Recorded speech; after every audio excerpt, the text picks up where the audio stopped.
So in my last video, a lot of you guys requested for me to do the sneaker video, kind of a sneaker shopping 101. So I actually wrote down a big list of things that I wanted to talk to you guys about because there's so much more than just going into a store and buying a pair of sneakers, especially in 2020, where you have kids as young as 13 reselling shoes, waiting for shoe drops and things. And so I really want to talk to you guys about just like the intro into the sneaker world. Now, before I get started, I am by no means a sneakerhead or an expert on this topic. I don't claim to be. I'm truly just an enthusiast, and I myself am learning and kind of stepping into the sneaker world and sneaker culture. I do have minor bunions on my feet, and so I used to actually wear high heels a lot. It was kind of like a daily shoe for me, but after I found that out, I really opted into looking for sneakers and then falling in love with the sneaker culture and just the community of sneakers and the art form of sneakers. I fell in love and really immersed myself, and so now I have a growing collection. Obviously, it's really still very little relative to a lot of the other YouTubers and sneakerheads that are out there. So maybe this video will just kind of be an intro to shopping for those sneakers. And in future series, if you guys are interested and if you enjoy these types of videos, I can definitely go into how to style these sneakers and maybe talk about different upcoming drops and things to kind of keep your eyes out for. So that's what we're talking about today. Let's just get started. I obviously pulled a few boxes from my sneaker collection, which lives in my closet right here. I didn't pull all of them because I want to kind of save as much as possible and not show you guys until I do a big kind of sneaker collection video. In this video, I'm going to be primarily talking about Nikes and Air Jordan 1's and just kind of the Nike world of things, so you guys know where I'm coming from. What sneaker shopping looks like in 2020 now and what kind of options you guys have. So when you're looking at a pair of sneakers, or let's say you have no idea what pair of sneakers you even want, but kind of how it works is, especially with these unique brand collaboration sneakers, a lot of them will drop on a Nike sneakers app. There's an app called Sneakers, and you can kind of see what Nike shoes are going to be dropping.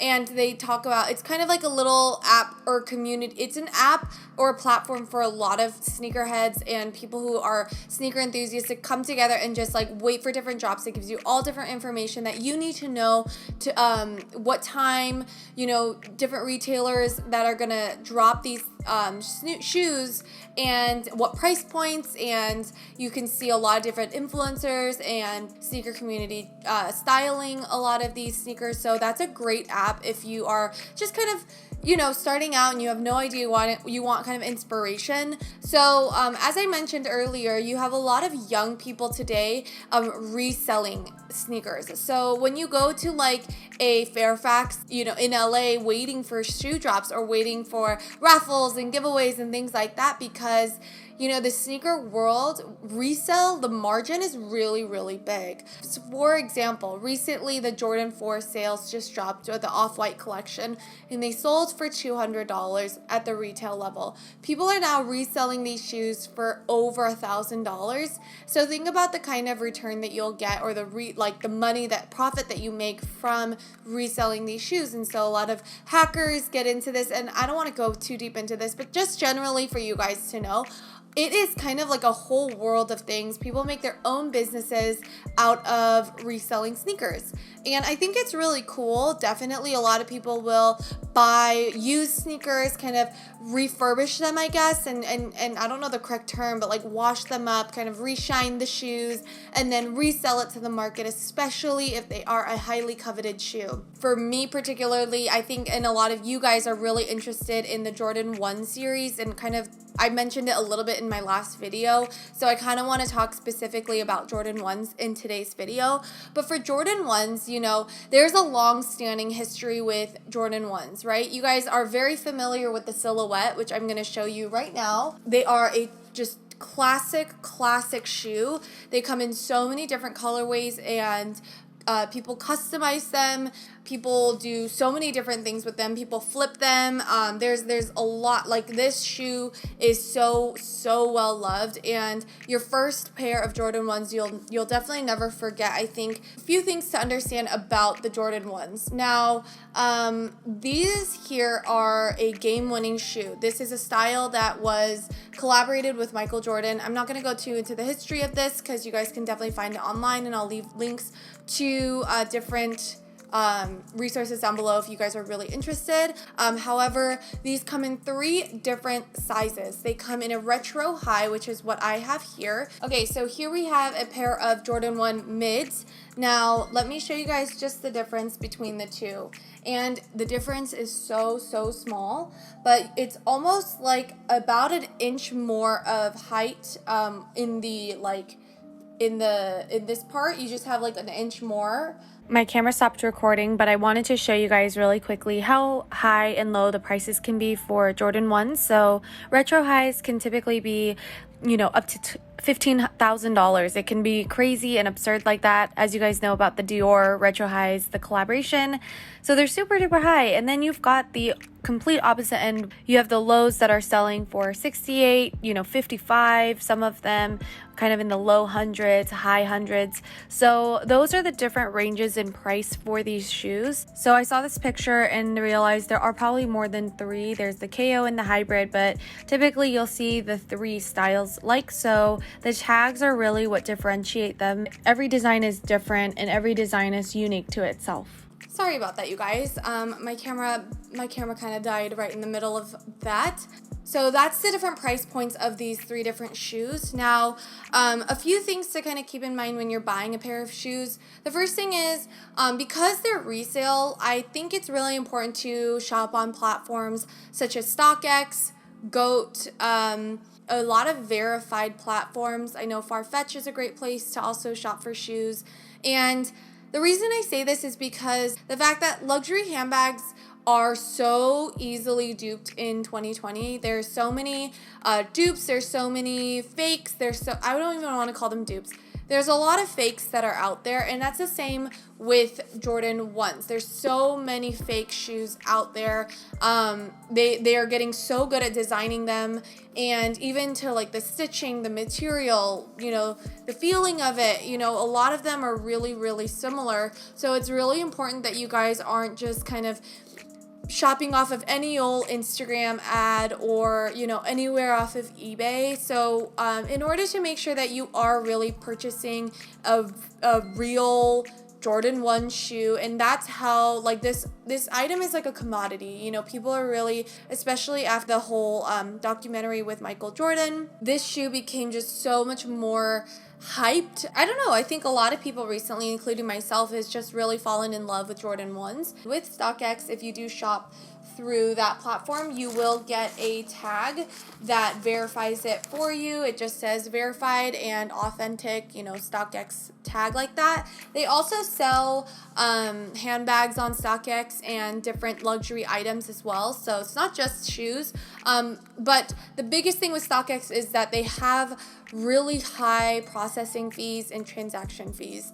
And that's something that, this shoe here could be like, I don't remember exactly how much I paid for it, but let's just say it was like $300. Let's say with the amount of fees that they had on the shoe, it probably is going to come out to like $375 or $350. I know it sounds like a lot, but think about it. You've got tax, you've got processing, you've got shipping and all that kind of stuff. And so this shoe ends up becoming a lot more expensive because you verify it with StockX. And so that's why a lot of people like to opt for shopping on places like eBay. Now, I bought these on eBay, and I don't regret it at all. I know it kind of looks like, when I first got it, I really was nervous because, first of all, the material that all the Jordan 1s are made out of, they're all different materials. Like, they don't make them in the same ones. And so that's something to keep in mind. When you get your shoes, don't immediately be like, whoa, something looks weird about it. These ones here, like, are made out of it feels really cheap. And I watched a lot of other videos as well, and a lot of people said that the same thing about their shoes. And in order to make sure that you are getting the right thing, make sure you ask for a receipt. A lot of times the sellers won't give you the receipt along with the shoe, but they will send you a photo for their own tax purposes, because again, these are people's businesses, and so when they purchase the shoe, they kind of need their receipt for tax purposes, so they won't send them out. But for me, I do request that I do see the receipt before I purchase. I have these in another colorway as well, and the lows on girls are really, really pretty. I think they're very flattering, and again, they don't put you in credit card debt, because these ones are not as hyped as these styles. These styles right now in the men's, I think are, selling for like $800 or something like that. Now let's talk about GS, kind of grade school. And so a lot of times, a lot of these shoes are now being made in men's and then grade school, and then women's is like a separate, shoe category, I guess, and then you've got boys and kids. And so I don't know if that's all of the ranges, but because Nike understands that women are wanting to wear the same colorways as men, surprise, surprise, and probably even wear it better, let's be honest. They're starting to make the GS or grade school sizing, and so these are where you can convert your Nike boy or men's sizing into women's sizing. And so for me, I wear a 6.5 in women's /7, and I normally wear a 5 to 5.5 youth. These ones here are in a 5, and they are a little bit tight. The 5.5 in these are just a little bit big. So I kind of fluctuate in between. You probably could even tell. You could probably even tell that these ones are just slightly bigger. These ones here are just slightly bigger, but the grade school style, again, they run just a little bit tighter, so I do recommend sizing half a size up if you can. If I were to purchase the highs again in grade school, I'd probably go up to a 5.5, but these ones are also grade school as well. So it's always kind of, up there. It depends on the style, it depends on the material. Now, with the lows, you also have Dunks, SB Dunks. SB Dunks are also made by Nike, but they look really similar to the lows. This is also another great option if you guys are looking for other colorways. I personally love the way that the SB Dunks look. They are obviously a skateboarding shoe. That's what SB stands for. It has a little bit thicker padding around it because it's meant to be used when you're skateboarding, not for fashion purposes. But I do love the colorways of the SB Dunks, and so that's why I think I would recommend them to you guys if you guys were interested in those. With the Jordan 1 styles and with all your guys' sneakers, a great way to personalize it is through your shoelaces. So originally these shoes came with this color. Originally the shoes came with these green laces. I didn't like the way it looked because I felt like it just totally made everything look green and very blended.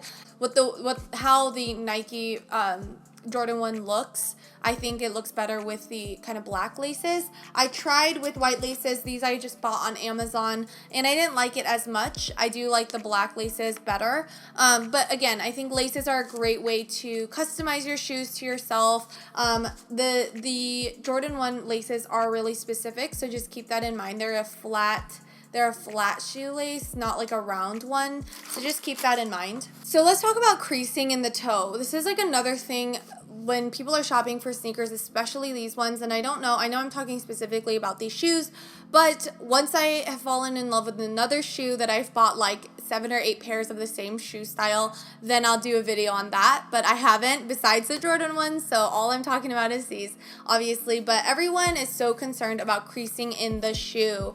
If you guys are on TikTok ever, or you're seeing people having hate comments about these shoes because they're dancing in it or they have creases in the shoe, for me, and for a lot of other professional sneakerheads, I guess. I don't know. I read this on Complex once, but it was people should stop, people should stop focusing so much on the crease of a shoe, because honestly, creases are a mark of honor, I guess, or that's what this article said. And it was just saying how much you've worn these shoes to the fact that they have creasing in it is a great thing. It's an area of pride that you should have. That means you're not just letting it sit on a shelf. You're actually wearing them. You're taking them out, which is what these shoes are meant for. If Michael Jordan wore these to play basketball and even won games in these, obviously he wasn't walking around the court like this. You know, he was obviously bending the shoe and creasing the shoe, but a lot of people don't like that because the creasing just kind of makes it look like, a lot of people don't like the bent up look, I guess, of the creasing. They really like how if it stays flat. And so for me, obviously, I don't throw these away, these shoe kind of mold things. I keep them in here because like they're not a cheap shoe. They're kind of pricier. They're definitely like a special shoe for a lot of people, and so you want to take care of them. And there are a couple hacks and ways that you can uncrease your shoes, but for me, I think it's good enough to just disinfect my shoes, which is what every time I wear my shoes, I disinfect the bottom and then I slide the this little guy in and then I put them back in the box. And so that's how I take care of my shoes, especially my Jordan 1's. Now, so we're kind of coming to the end of my list of things that I want to talk about. I wanted to show you guys a pair of shoes that I purchased on GOAT. These are the only sneakers that I purchased through the app GOAT, and these are the Nike Vapor Max style. So they're really dirty, and I need to wash them for sure. And I know you guys might be thinking, like, how are they dirty? To me, they're really dirty. I need to wash the laces, and I just haven't washed them. And the bottoms too. But anyways, these ones are the Vapor Max 2s. I love these so much. They go with so many different outfits, and I might even wear it today. If I might wear it today, actually. I think I'm going to wear these shoes today. But these shoes here I got on GOAT, and GOAT was a great place to buy because, again, they verify them, or you can buy them used. You can buy used pairs, new pairs, which is great on GOAT, which I love. I know that I'm sure there's very specific questions that you guys have, but in these kind of sneakers 101 series, I guess, I would love to do a next video about how to style sneakers and what I'd wear when I'm wearing Jordan 1's, or just like styling sneakers in general. If you guys are interested in a video like that after this one, or you want me to do a part 2 of this in a different style and talking more specifically about another style, you know, Air Force 1's, I have a few pairs of in a few different models of the Air Force 1 style. They are very, very basic shoes, and so for me, I don't want to spend as much time talking about Air Force 1's as I do about these, because these Jordan 1's are actually there's much more history and legacy attached to the shoe than there is with Air Force 1's. However, Air Force 1's are really dope shoes, and again, like I said, I have like 4 different pairs of Air Force 1's, and I probably will continue to purchase different pairs of Air Force 1's because I love them so much. But that's kind of how I want to wrap up today's video. If you guys have specific questions, please leave them in the comment section down below. And if you guys also have any tips for me when I'm shopping for shoes and you're an expert here and you're just stopping by, please let me know as well. Again, shoes are just a great way to have fun and express yourself through style. And you know, I want to make sure that you guys know that the sneaker trend and wearing sneakers really are attributed to the Black community, and we cannot forget that, and we should never sleep on that fact, because the sneaker community really, especially the Jordan 1's, they come from Michael Jordan, and we need to celebrate the Black community as we wear these shoes on our feet and feel really honored to wear a pair of, you know, legendary shoes, I guess, is what I want to say. You know, I know a lot of people like, they're just shoes. Like, I get that, and I don't want to put so much value into just shoes and materialistic things, because I don't. But at the same time, culturally, I do think it's important for us to respect that, you know, the sneaker culture and all of that came from the Black community and that trend. So let's not forget that when we're wearing these shoes. A sneaker collection will be happening later on when I have more to show you. Please don't forget to come follow me on all my other social media platforms, YouTube, Instagram, and TikTok. And thank you again for watching, and I'll see you guys all in my next video. Bye!